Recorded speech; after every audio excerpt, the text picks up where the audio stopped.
When I've looked at safety culture, I just was really shocked by actually the volume of reading that I needed to do. I mean, it's just massive, and it just illustrates how much literature there is on this topic. And I'm surprised to find little consensus in any definition for it.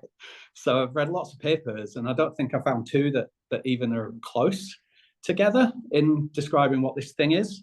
And as a practitioner, I've had my own reservations of the sort of validity of safety culture and those cultural maturity models, because I've never worked in an organization that's got an homogenous culture.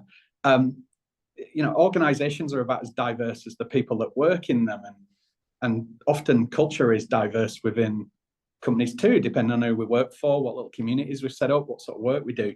So I haven't really found it very useful for that. And I think during my reading, I think Decker kind of put it really well by referring to safety culture as a container term. And I really like that, because what he's saying is that I think that we use this term all the time, and by trying to say lots, we're probably not saying very much. So I think it's probably, and this is my view, and I'm hoping that Fred's going to change my mind on some of this, is that I kind of see it as a shiny, attractive box with nothing in it. And unless we can kind of spare the time and resources to describe the context that people work in and the decisions they make, I don't think we're going to move further forward. So that's kind of my view, just being positional. And I think I'll just finish my intro with a quote from Andrew Hopkins in an article he wrote in 2014, where he said, "The fashion of safety culture, insofar as it relies on a campaign for hearts and minds, is at best wishful thinking, and at worst a thinly disguised version of blame the worker strategy," which is the thing that we've been combating for years. So that's the intro. So I'll shut up now and I'll let Fred introduce herself. For many of you, there's probably no introduction necessary, but we'll crack on with that. So I'm going to hand over to Fred. Fred, welcome. Thank you, John. And thank you, everybody, for dialing in. It's absolutely fab to be here. I've just taken my glasses off because when I sit here to Skype my sister, all she gets is a reflection, and I'm actually near enough everything that I can still read it. So we're all good. Let's get stuck in. So this project came out of an organisation called the CSRA. I'll tell you a little bit more about that at the minute. But for those of you who don't know who I am, I'm a chartered builder. I'm a chartered building engineer. I have built lots of stuff. That's what the 90s looked like on the left-hand side here. And there's me building some stuff in the wonderful city of Manchester in England. And yes, you may think that John and I sound really quite alike, and yes, we do, because we're from just about 30 miles apart. So I spent a bunch of time on site building stuff. Didn't go to uni, started as the secretary, worked my way up. They made me go to uni. And then by accident, I got a PhD in construction safety. And unfortunately, the recession hit. There wasn't much to build anymore in the UK, and I had to shift to academia. And I had a great time. I worked my way up from hourly paid lecturer, and eventually I got to be a full professor of construction sociology. So that's all the people bits. And here's me with some of my favorite students. And then I'm also co-coordinator at the minute of W99, which is a CIB international research group for safety, health and wellbeing in construction. I co-lead that with my colleague Billy Hare at Glasgow Cali. And just to show that I do get out and about a bit, there's me and the Ghanaian Minister for Labour at an event I was invited to speak at there. So I've done an awful lot. I've built real things. I've worked job sites. I've had people have fatal accidents on job sites. I've been there. I've lived it. And what I try and do now is try and do research that actually makes a real difference. And that's why the CSRA is just fantastic. So for those of you who don't know, this is our mission, which is about eliminating SIFs in construction. We're not interested in anything else. We just want to stop people getting seriously hurt and injured. And the way we do this is by transformative research, which we co-create with our industry funders, and through defendable science. So all the work we do is peer reviewed. It's all published in full academic journals, and it's all open access. So everything we do is free. And the model that we have supports that. And to me, that's exactly what I want to be doing. I want to be making a difference. I don't want to be beholden to anybody for it. And I make no apologies for that. So part of the CSRA, a couple of years ago now, this project's nearly closing, we did start looking at safety culture, because as John said, this is something that appears all the time in what we do. It comes up all the time. We get C-suite, what's our culture, what's our safety culture, and so on. So the CSRA launched a project called Measuring the Unmeasurable. based on this. And I'm going to talk you through where we've kind of got to with that. And hopefully this will also be a little bit of a therapy session for quite a few of you, and make you all feel a hell of a lot better about the situation. That's my hope anyway. So let's start where every paper, and John's quite right, there has been a whole bunch of stuff written on this, whether by professors, academics, people in industry, people developing their own products and models and consultancies. And it all started in 1986 with the three little words that were written in the Chernobyl review: inadequate safety culture. And they made that sound so simple and so straightforward. And unfortunately, they left it at that and did not realise the massive amount of dramas that's going to cause for safety professionals henceforth. And it has. It's been a constant in what we're doing. When I started my PhD, I was going to fix safety culture. Yeah, that didn't happen. So there are many ambitions to improve this, but it's still kicking about. But as John said, it's not. We don't really know what we're doing. And I'm gonna share a piece of work here by the Australian Institute of Health and Safety. And they did a great review of safety culture, basically. And they concluded a whole bunch of stuff. And most academic work says the same thing. And as John said in his intro, this is where we are. We just don't know how to define it. We don't know how to change it.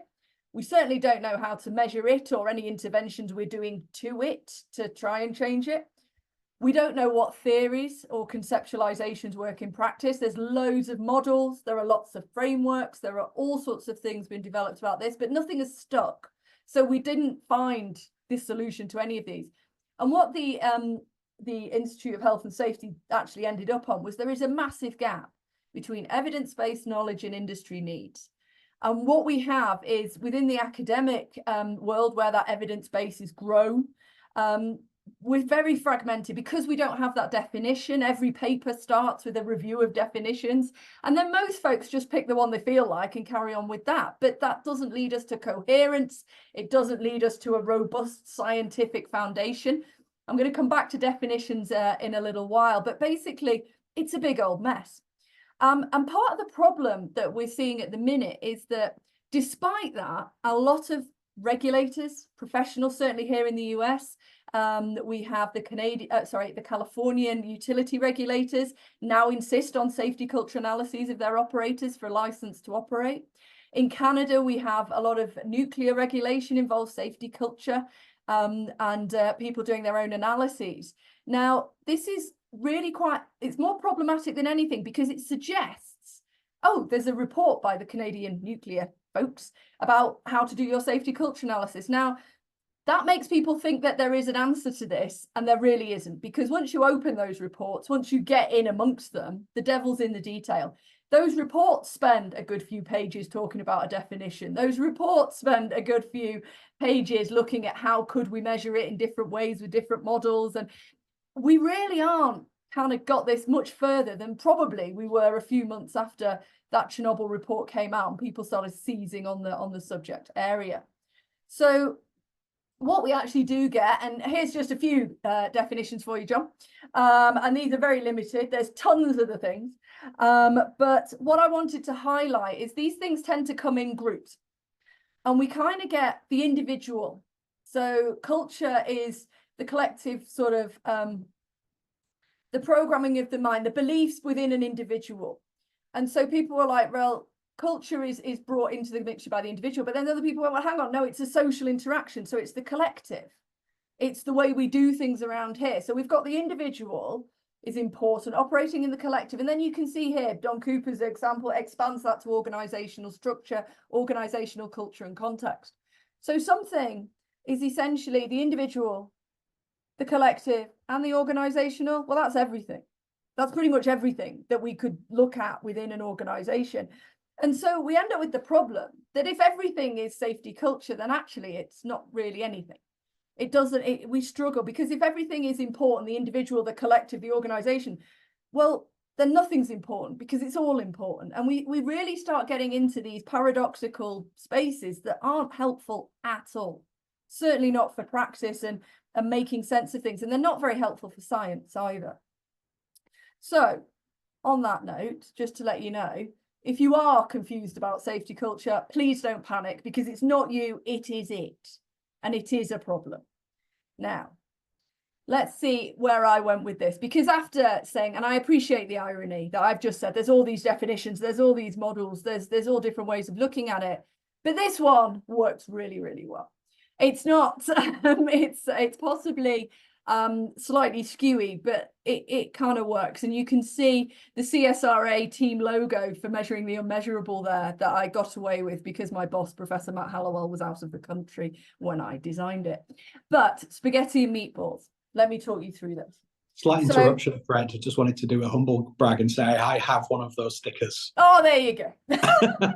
And they are glittery in real life. That's another thing I'm never going to be allowed to do again. And while I'm interrupting you, Fred, it was just a Yes, note to our people who've called in, because I forgot to do it at the beginning because I'm Oh, used to yes. it. Is that the Q&A is open. So if anyone's got any yes, questions yes. while we're having a yarn, feel free to type in a question. And if it's actually relevant to what Fred's talking about, because sometimes people put random things in there, I'll stop the flow and we'll ask the question and move on. Is that all right, Fred? Are you happy with that? Absolutely perfect. Yeah, do jump in if you have a timely question. We are going to have time at the end. I'm not going to chunner on for the whole hour. So there will be time at the end. But if you have something that's like, I need to say this right now, do throw it in the chat, and I'm sure John will pick it up, and I'm long enough in the tooth to be able to deal with that. So we'll be fine. Right, so let me take you through spaghetti and meatballs. So if we think about safety culture and we think about kind of practicalities of safety culture, so what we as professionals are trying to do, we've got kind of three main components to spaghetti and meatballs, and we can align these to different ways of thinking about bits of culture.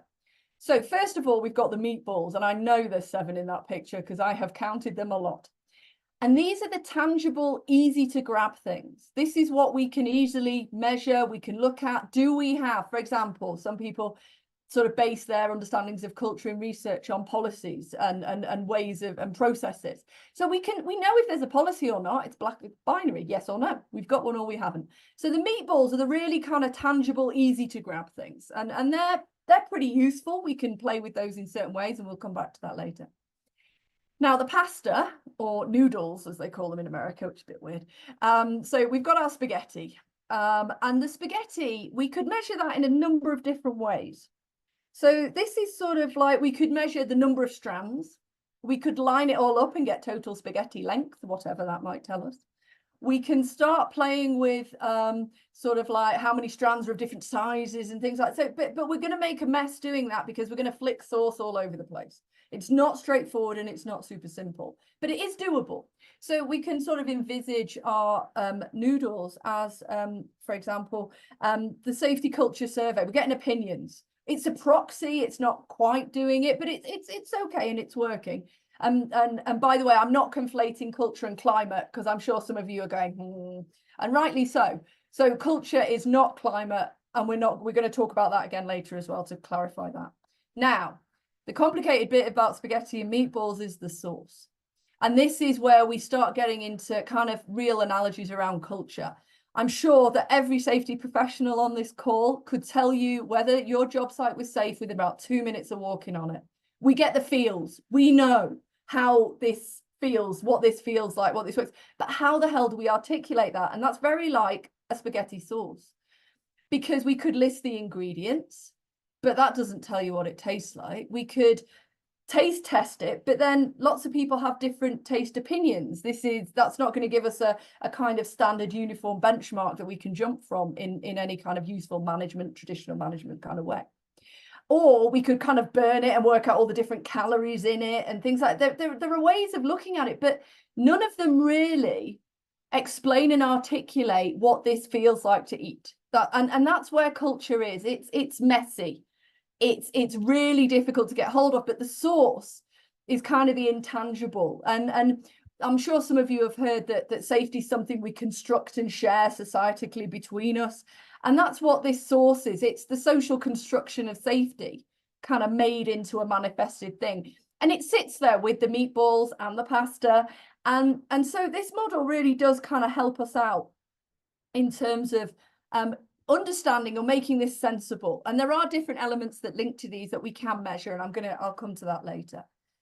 But we're going to struggle defining safety culture as spaghetti and meatballs, despite how hard I try and how many stickers I can produce and stick on things. So what we're looking for is a definition, and spaghetti and meatballs doesn't help with that.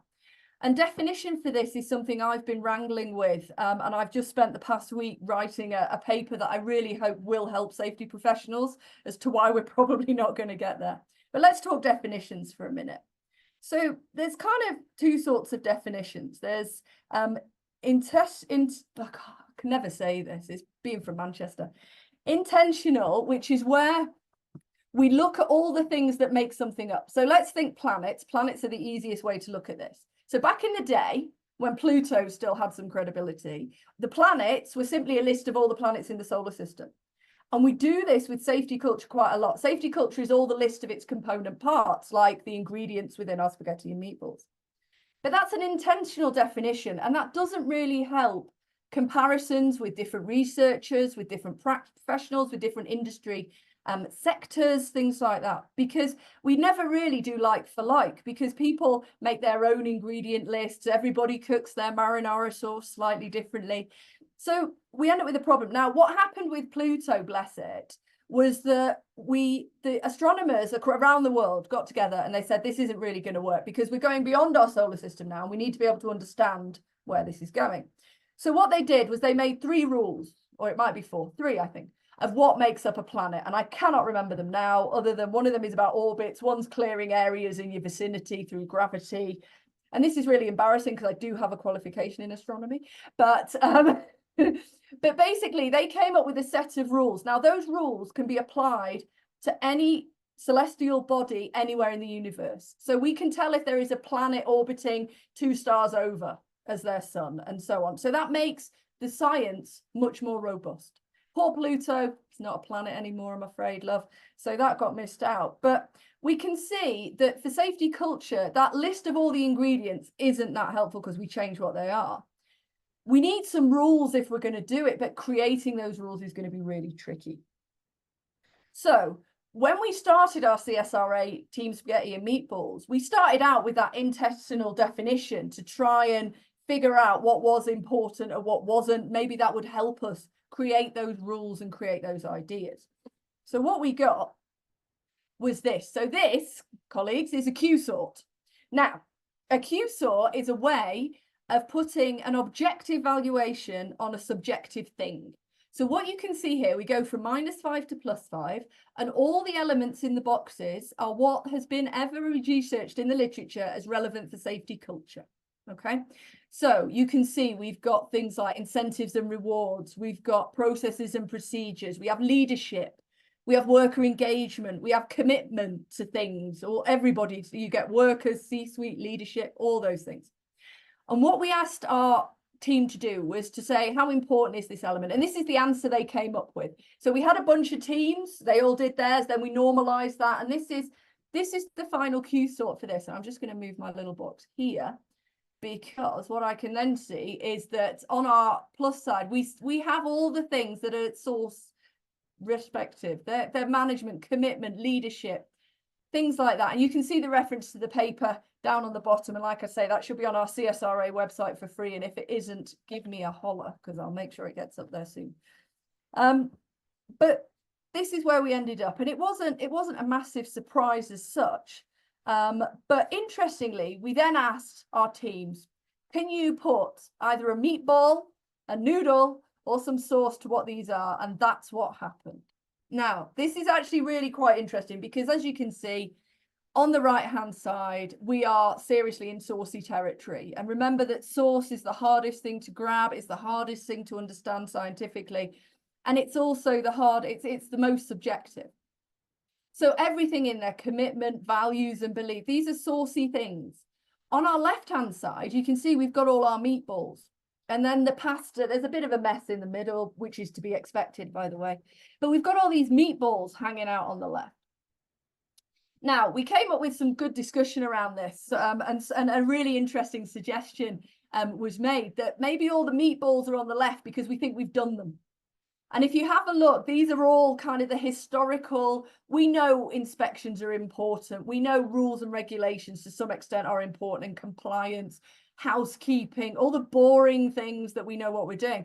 But the fact that they're meatbally means they're quite easy to do. And this, if we think about safety management as a progression, if we think about that we're growing as a discipline, we're growing as a field, we're maturing, this makes quite a lot of sense. The meatballs, we've got these down. We know what they are. We know how to grab them. The stuff on the right-hand side, the source, is still causing us problems. And that's why safety culture is such a gnarly, kind of thorny issue, because we're now looking into that place. So, I mean, that was really quite interesting in terms of how that played out. So there is more in the paper about this, but I just wanted to share this as an interesting kind of where people got to. It's not a definitive answer. It certainly isn't the right answer, because there's never going to be such a thing in this space. But John, so Fred, broadly speaking, then, what this is telling me, I just want to check that this is right, is that the meatbally bits, which are the easy bits to pay attention to and perhaps measure, are on this scale of saying actually they're probably the least important things around culture, and that the bits in the source, the bits that we struggle to articulate and measure, they're actually really important, those bits, but we just can't quite articulate them. Is that fundamentally what this is saying? You have got that right. The one thing I want to clarify is that the meatballs are still important for safety. These aren't, we're not throwing them in the bin, and we're not saying these don't work, or all of these things have much more depth behind them, of course. But the meatballs, still important for safety, but for safety culture, as we're trying to conceptualize it and understand it, yeah, you're quite right. So I think that's why they are where they are. But everything on here, I would not say, no, you don't need to do that. Or, yeah, we can forget about that now, because if we lose our firm meatball foundation, I think we're going to end up in another sort of pickle, basically. And actually, I think that's a really important point that you make there, Fred, because I think we can be guilty sometimes in introducing sort of newer thinking or different thinking to throw babies out with bathwaters. You know that. So I think I actually used that phrase in the paper that I've just finished writing, that kind of sums up this sort of theoretical mess, because there are kind of moves, we need to focus on commitment and things like that, and it's like, well, okay, but those are complicated and problematic in a lot of ways, but don't lose sight of what is fundamentally important for safety management. And I mean, my own research found people are like, oh, you don't need rules, we need to empower and engage workers. And it's like, some of the research I've done, some of the workers are like, actually, it's quite nice having rules, and if we break them, we know we're probably not right, and we want to get punished for it when we do. And it's quite interesting how these things kind of actually fall out in reality.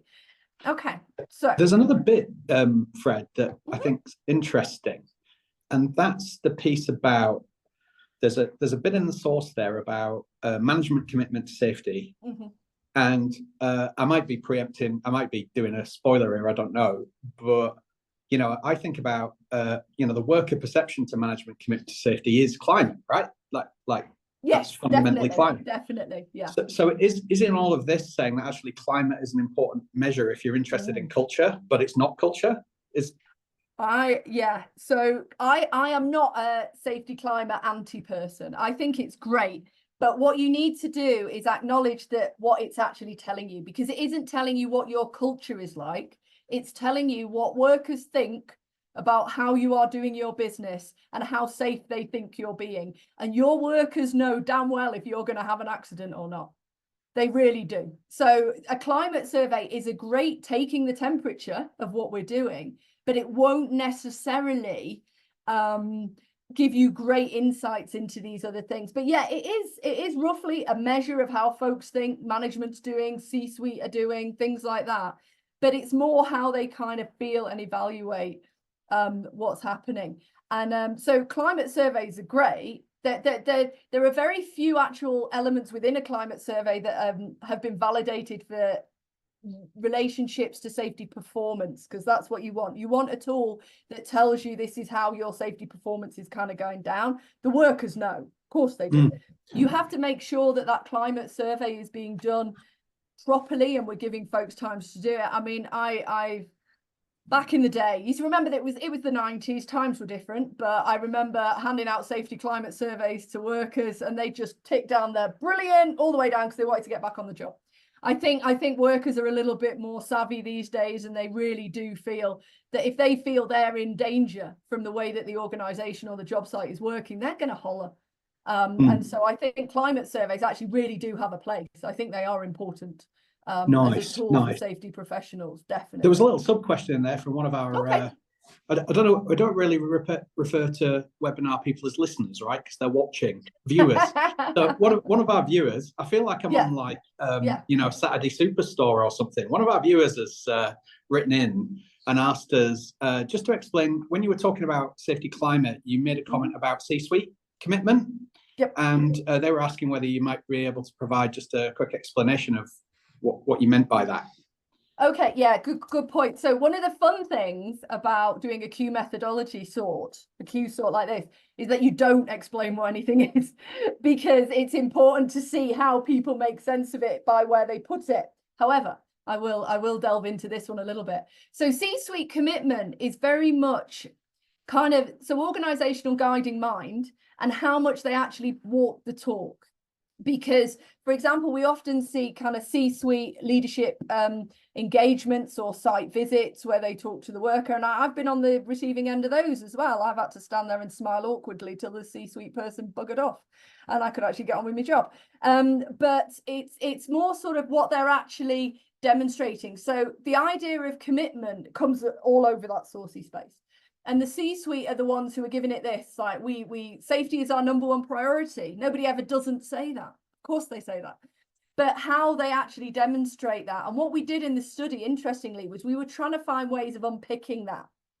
And I wanted, so for example, C-suite commitment to safety. In construction, we bid for work. And it might be that the client comes back and says, is that your best schedule? Or is that your best price? And we all know what that means, which is if you go a bit lower, you might win it. So interestingly, what I wanted to do was to find out how many times people actually capitulated on making their schedule tighter and their cost down to see how that affected jobs. Nobody is going to tell me that, right? This is research that can never be done because it's massively commercially sensitive, obviously. But things like that, in my mind, are what C-suite commitment is. It's when your client says, oh, can you do it a month quicker in the schedule? And you know you are going to be compressing work. You're going to be making multiple people in small spaces. You are increasing the risk. And C-suite commitment would be saying no. But so would you say, Fred, that would, am I right here in saying that what we're really describing amongst our C-suite leaders is moral courage to do the right thing? Hell yeah. Even when it's hard, right? Yep. That's definitely what we're describing. When it's really hard to, when your client's telling you to sharpen your pencil and you're saying, well, we're not going to cut the safety stuff out, right? Yep. That's what we need, really. And so it's very much sort of how they walk the talk that's obviously so ubiquitous these days that we might as well not bother saying safety is our #1 priority. Anyway, so and it feels a bit like rhetoric, Fred, because I don't know about you, but it wasn't my #1 priority this morning. I think getting a cup of tea and eating. Obviously. Yeah, totally. So it becomes rhetoric, right? Because that doesn't feel real to any of us. Because if we're all honest, we didn't wake up this morning thinking about safety, did we? No, probably not. With everybody always has other things to be getting on with and doing and dealing with. So I think it's and we also need to be remembering that this is the well, it's been the last couple of decades of hyperbole as well. So this is in part why we have to have zero. This is why we have to have all this other kind of VOTT rhetoric that actually we need to see evidence of people putting their money where their mouth is, really. Okay, so where are we? Right. So did something else just pop up in the chat or not? Yeah, it did. It was more of a comment than a question, really. Okay. And well, it starts off as a question, but I think it might be more of a comment about, do we think that he's written spag bog, but I think he meant spag ball. This is spag bog. No. We used to have spag bog. Yeah, right. Okay, I think it's a cultural piece, isn't it? That we all call it something else. Yeah. Because you're from Yorkshire, mate. So Italian people get really upset when you put bolognese and spaghetti together because apparently they don't. No, you would never do that. It doesn't cling to the pasta properly. It's a silly idea. I'm one of those. Utterly British, I think. yeah, so what Andrea says, I think it's a really good comment anyway. Yeah, go for it. Which is, do you think the spag bog theory is related to the key health and safety focus points that we've had over the decades evolving as we learn? Thinking about inspections, check sheets, compliance, risk management, and then moving into an area where we did BBS, and now psychology of safety, focusing on organizational accountability and people being the solution. It's just really like it feels like natural progression. Would you agree with that statement? Yeah, I think this is us growing up as a safety discipline, and more importantly, in recent decades, growing up as a science. But I think that's partly where we've ended up in a bit of a pickle at the minute, I think, because safety culture has a lot kind of in common with kind of safety differently, and all this commitment and engagement stuff, and safety too, however you want to sort of hop stuff, safety, psychosocial safety, that's another one.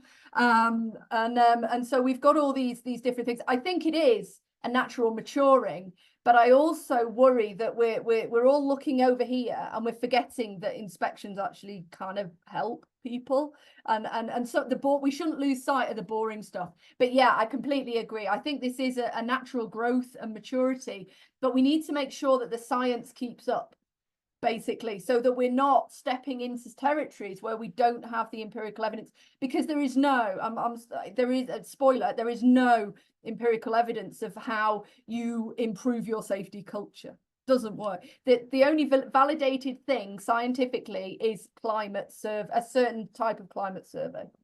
There's a little comment just been fired in, Fred, which I love. I like this. Go on then, go for it. It's provocative. Which is there's no way safety can be suggested to be a science. And actually, the reason why I've decided to call that one out is because I think that as well. I don't think there's such a thing as safety science, but it's safety research. I think that we're multidisciplinary, right? So I think that's what hell yeah, all about, right? But that doesn't mean so I'm a social scientist, and there is by science, I guess, I mean, I say safety science because it's the name of a journal and it's super shorthand easy, but what we actually are looking for is rigor in the research and in the empirical evidence we can put behind what we're saying. And whether you are taking that from positivistic statistical elements, I mean, I can do you a whole session on epistemology and ontology if you like, but or we can be looking at more constructionist stuff, which has robust foundations for how we should examine these things. But John, you're quite right. We are a multidisciplinary discipline or field or area, or whatever you want to call it. So we do need to, but when I say safety science, what I'm referring to is if we're saying this works and this doesn't work, that there is robust empirical evidence behind it. And what we've used to analyze it is the correct tool. Now, I'm going to move on because otherwise we're just going to be here all day. But I'm going to, because how we examine some of these elements also matters scientifically for us to be able to say, yes, there is evidence that this helps out. And I think I always make the analogy of safety to kind of medicine. You won't want to take a drug that hadn't been tested on stuff. You don't want to launch into a safety initiative that could actually make things worse. And we're seeing potential risks of that in the mental health field at the minute, because we haven't tested these things properly, in part because mental health itself is a really awkward, messy space, just like culture. Fred, I know you're rocking on, but actually there's been a comment made actually, or a question that actually lines up to that mental health thing. Perfect, go on for it. They were talking about psychological safety, that they see that as got its own little yellow box that maybe psychological safety could fit in there. And the question is, does mental wellbeing and psychosocial safety run through all the boxes and measures, or is the Q graph? Can I be a little bit rude? Yeah, I think it does, because God knows what it actually is. I've watched a lot of presentations on psychological safety, particularly those given by C-suite people, and it's just a load of platitudes and buzzwords and not a lot of stuff. You can talk about it for ages and it's great, and it is all about trust as well, by the way, which I don't disagree with, and that comes through in your climate survey, and also in a piece of work we're playing with as a side hustle from this project around near misses. But you'll all have to watch this space for that, or y'all can invite me back and I'll tell you all about that one another time. We will do that. We will do that. All right, I am going to move on now, but yeah, you're not wrong. All of these these aren't distinct. They're all over the place, which also doesn't really help us a great deal. Now, hang on, I've lost my ability to move on my spread. So there we go. Right, now, because we're safety professionals and because we work in companies and because some idiot once said, if you can't measure it, you can't manage it, which is frankly bollocks, because I used to run construction sites in ways that could never be managed, would never be measured, but I have certainly managed them.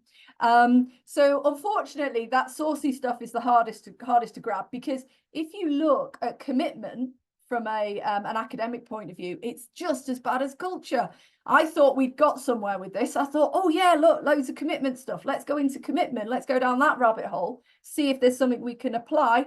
Nah, it's as messy and hell as anything else. It's got loads of definitions, loads of constructs, loads of different ways of doing things. But there are some ingredients we can monitor and measure, like our meatballs, like our spaghetti, and even bits of our sauce. But beware the fallacy of logic. Now, this is where most safety culture research falls down, because the fallacy of logic is the presumption that we could measure a pile of bricks and get a wall. It's that we could measure the component parts to get a whole. And we can list the ingredients for a meal, but you will not know what it tastes like. And what we've seen is people pulling together their own kind of, we're going to measure this, and this, and it's going to be our culture. And it's not possible. It doesn't work like that. And even if you did do it like that, you wouldn't be able to benchmark. You'd struggle to see how to improve. It becomes methodologically really difficult. And take that from me. It starts getting messy super quick. But this is a mathematical truism, this fallacy of logic. And it's such a neat way of trying to explain why most approaches to safety culture, they're not. And when people are like, well, I've got this safety culture toolkit and this survey, that is a climate survey. That's great. That'll tell you what the workers think about you, but it's not going to do anything more than that. And you've just got to be honest about that. So where are we now? We are going to have to measure some stuff. So we've got our meatballs, our spaghetti, and our pasta sauce. And what we've got here are our meatballs, easy to measure, quantifiable, countable. And this was a really interesting piece of work, and I'm going to murder this name because I'm not very good at pronouncing things. Bautista Bernal et al. 2024. This is a great paper, by the way, Safety Science. And what they did was they were looking at what they grabbed to be safety culture, comparing it to performance and actually financial aspects about organizational performance as well. And they grabbed policies and processes. And that was fine because they clearly said, we've looked at this, and this. So if your policies and processes do this, they were able to say how that interfered with, that's outrageous, how that affected your safety performance. So you could see if you've got these in place, this is likely to improve and so on. That's brilliant. But I won't call it safety culture, but it still does a good job. Now, when we get to the pasta, this is where our safety climate survey comes in. And this is a really interesting paper. It was co-authored by my boss, so I better say nice things about it. But Al-Ruki et al. 2018, what they did was they looked at all the safety climate surveys that have ever been made, basically, and published and talked about. And they distilled the components that had a validated, and that's the scientific word, that's the science, validated, relationship to safety performance. And it's not actually very many, it's only about 5. And you can ask a number of different questions about them in different ways, and you should have your safety climate survey designed sensibly so that everybody can't just go, yes, Fred, I want to get out of this cabin and back on the job site. So that's another great paper there. And then finally, the hard to measure stuff. We're not going to be able to grab management commitment or C-suite commitment, but what we can do is we can look at the quality of what we're doing around safety. And the CSRA, this is a paper by my colleague Sid Bandari, and these resources are all available for free on the CSRA website. You can look at the quality of your pre-job briefings. You can look at the quality of any leadership engagement so it doesn't turn into my experiences of standing there awkwardly wishing somebody would go away. So you can measure the quality of stuff. That's probably as near as we're going to get to that saucy stuff. But again, don't add them all together and call it culture. None of these measure safety culture, but they do measure different bits of it. So that's the important thing. That's what we need to do. Now, there are some fundamentals. And this is where I'm talking science and I'm talking methodology because it is important.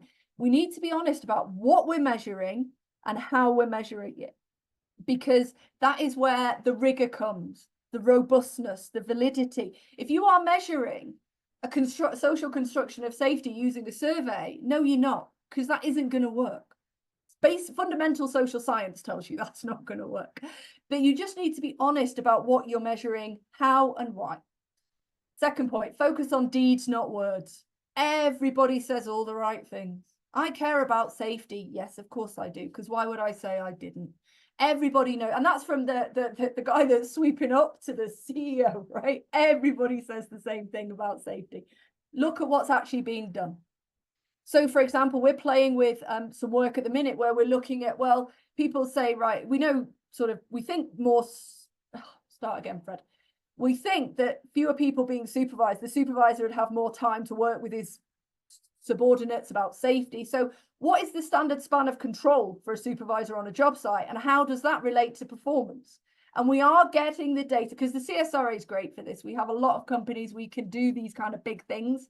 So we're going to see how does organizational structure affect things? What are these relationships going to be? That work's going to come out in the fall from our study here. But you need to look at what people are actually doing. Don't ask people what they think or what they're saying. Look at what they actually do. That's really important for this, because you can gain proxies.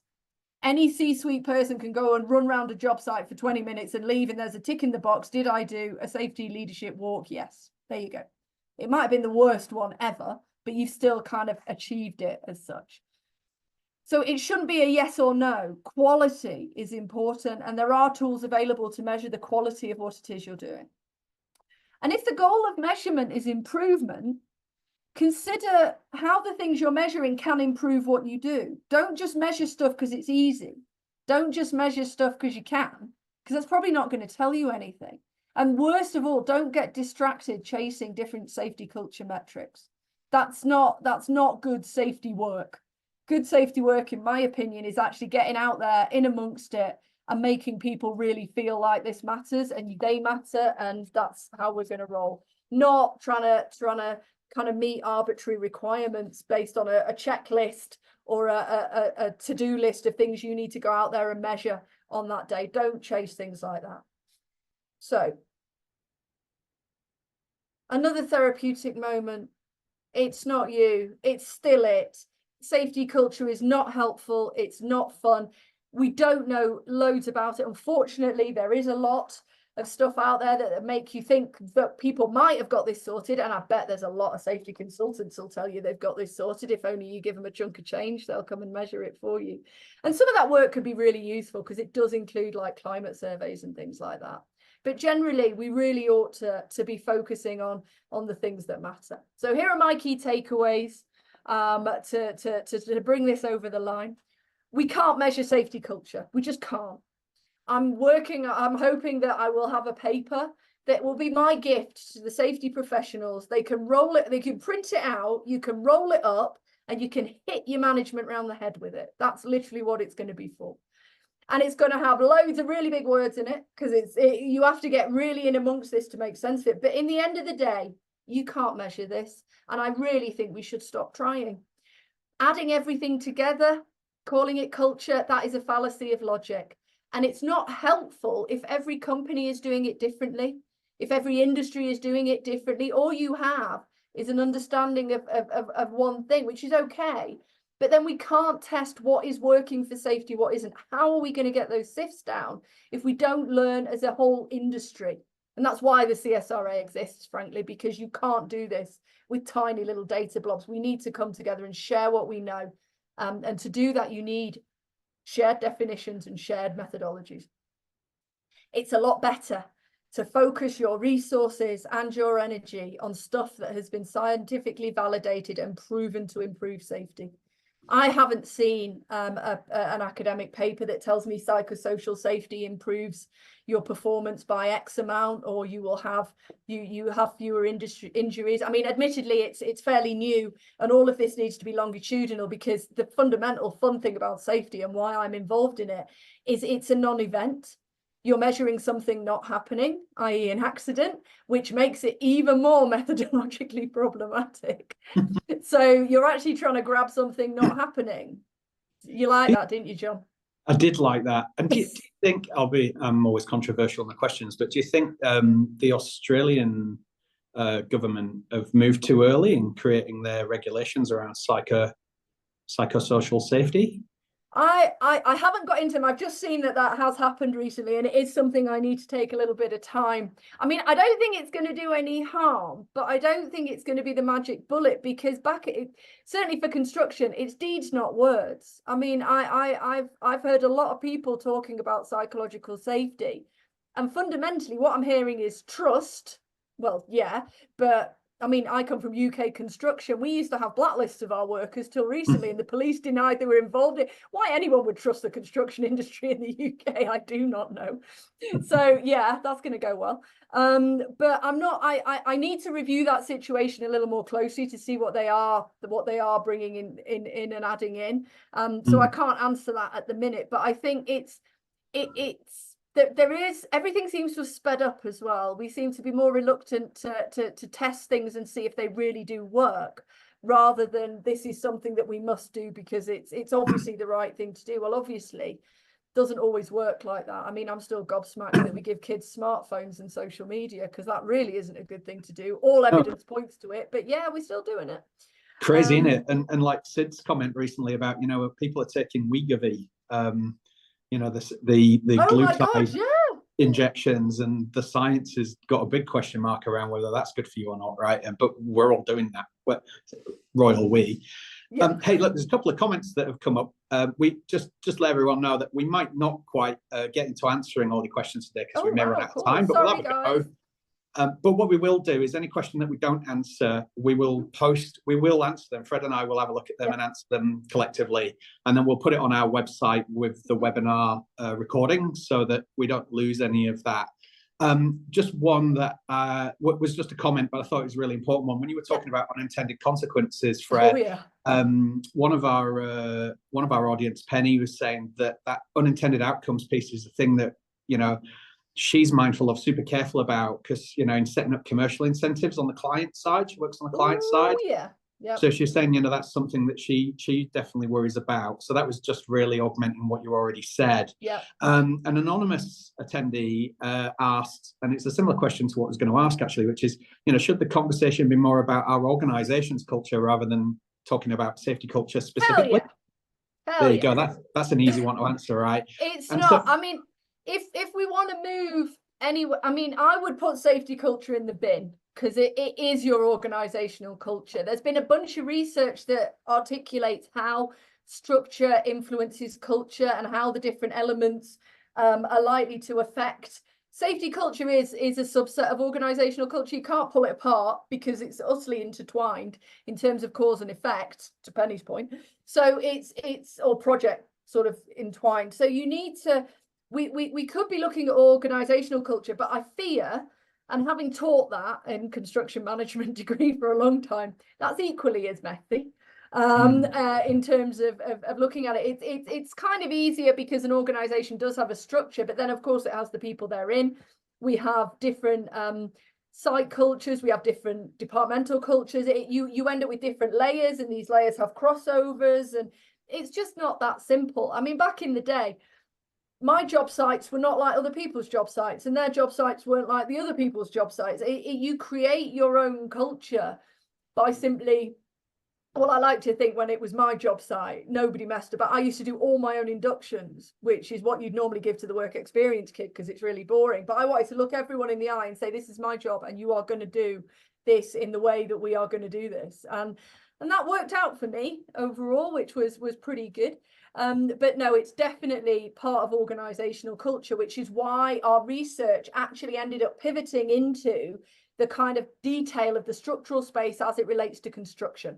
So hopefully we're going to get some really niche, novel work that has that empirical evidence, that actual rigorous methodologies behind it that show this is actually, it'll be a correlation, because you can't do cause and effect with safety. Like I said, it's a non-event, but we can certainly correlate how some firms are doing stuff and their outcomes, and how different firms are doing things differently and their outcomes, and where the wins are.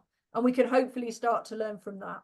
So I think this is my penultimate slide. So yes, focus on the stuff that we know works, and all of that will add up. And as you'll see in my last bullet point there, it just says culture, because that's organizational culture, site culture, safety culture. That's just, if we're going to use culture as a shorthand for how folks do stuff, okay, I'm all right with that. But we're not going to make it more sophisticated than that. And we really need to get into the detail, make your toolkit out of what you know works and how you can implement that. But there's no need to put a big shiny umbrella over it with the word culture on. There's no need to do that.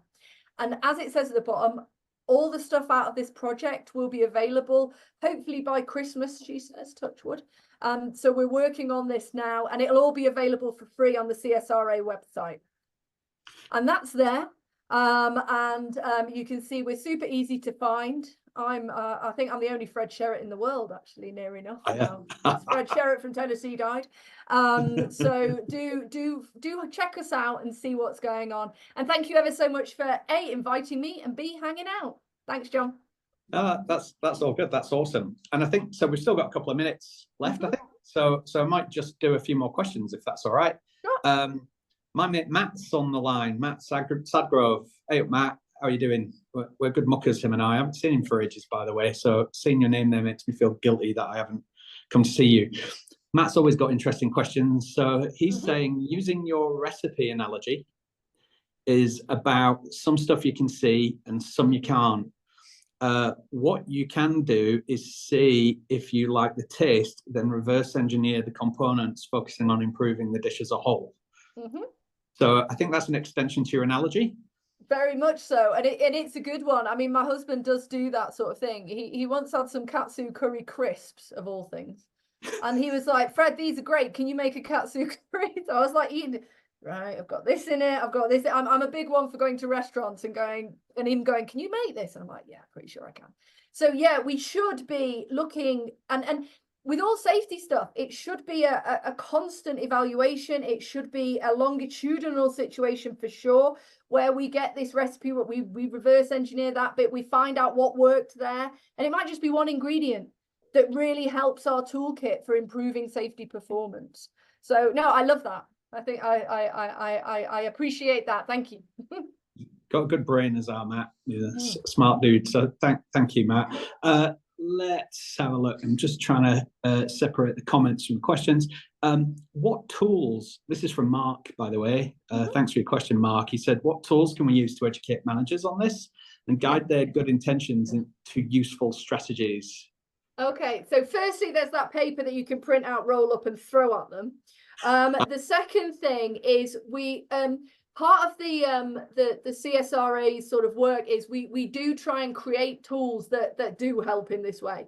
So I'm also going to try my best to do a simple one-pager that kind of captures what we've explored here, but with the rigor that shows how these things all fit together or don't. Really, they are all disparate little bits, and the fallacy of logic is when we go, oh yeah, we can put them all in one big pot, and that's called culture. So we are going to try and develop that. And the other thing that we're looking to do is to try and really distill these kind of insights into something that even someone in the C-suite has time to read. And I know that's about 4 sentences. So we're really trying to articulate the findings from this in useful ways for practitioners. The academic paper, nobody's going to read that except well, maybe my mum might, but she's a zoologist. She doesn't think I'm a proper scientist at all.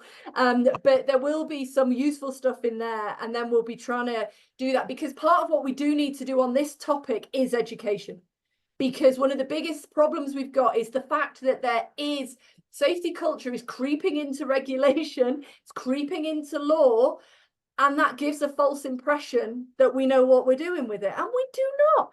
And if you actually read any of the reports, you read the documents, you'll very quickly realize we don't know what we're doing. It's just like sort of best efforts. Well, okay, but that isn't really going to help. So I feel your pain, and it is something that we do need to start looking at how we can usefully redirect people. I do worry that psychological safety, psychosocial safety is the next shiny thing that everyone's grabbed. And again, we don't really know what that is, what that looks like. And it may be that culture fizzles out and becomes that. But I fear with the new sort of interest from regulators, governments, people, it's getting back on the radar in a kind of curious way. So we are doing our best at the CSRA to help you out with that, love. Yeah, cool. And I think, finishing off, I think we're getting close to the end of this now, so we want to be respectful of everyone's time. People will have things to do. Yeah, they've probably got things to do. I suppose, like, one last comment on your view on this, but I got a bit of advice from Drew Ray at Griffith University around this safety culture. And actually, I thought it was a really good bit of advice that I followed, which is, because I think before I'd spoken to him, I was probably a bit anti-safety culture, and I was probably a bit too far anti, in terms of, I thought, safety culture's dead, long live something else. And what Drew said was that maybe safety culture is a term that we continue to use, as you say, if we just agree that it doesn't really mean very much, or it means too much, but maybe to ask people what they mean when they say that, and that at least we can have a conversation about the same thing. What do you think about that? Well, actually, that would probably be a great trick for Michael. Was it Michael that said, how can we explain this to managers? Next time a manager says, right, we need to sort out safety culture, ask them to define it. See how that goes. Yeah. Yeah. And ask them to explain it in a way that isn't a try how you do what you do or stuff like that. Ask them to really explain it in a way that's useful practically, and then you might be on a win. Because I don't disagree with Drew. I don't think we know it exists because we can all feel it. We even all know on this call, probably we all know safety culture exists because we can feel that, but we can't. But it is part of organizational culture. It is part of something bigger. We should use it as shorthand if it's helpful. But the problems come when we then start trying to ossify it and solidify it and measure it in ways that aren't really measuring what we think we're measuring and stuff like, which is not good professional practice, and it's not good science really either.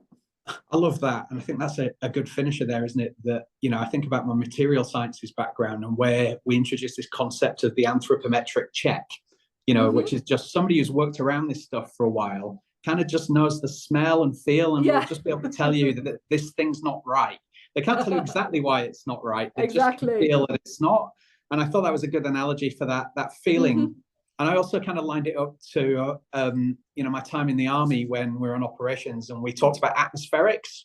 When you just that's it. That's what it is. Yeah, you develop into a situation, you kind of go, look, this just doesn't feel right. I think we're going to turn around and go, but we don't know exactly why. We just know that it's enough to respond to, and so maybe that's where we leave it. But has anybody? Yeah, but then in safety culture, what we do is then we try and measure it. We try and put it in boxes. We follow this. If you can't measure it, you can't manage it. Nonsense. And the world, and the social world certainly, is a lot more fluffy and weird than that. So I love that. They're really good final words from you, Fred. Yeah, there you go. The world is just fluffier and weirder than we think it is. There you go. That's all good. I'm sorry I couldn't get to all your questions. As I promised, any of the comments you've made, I'll make sure they go directly to Fred so she can see your feedback. Some really lovely comments. People have said some really lovely things, Fred. Oh, bless. Thanks, y'all.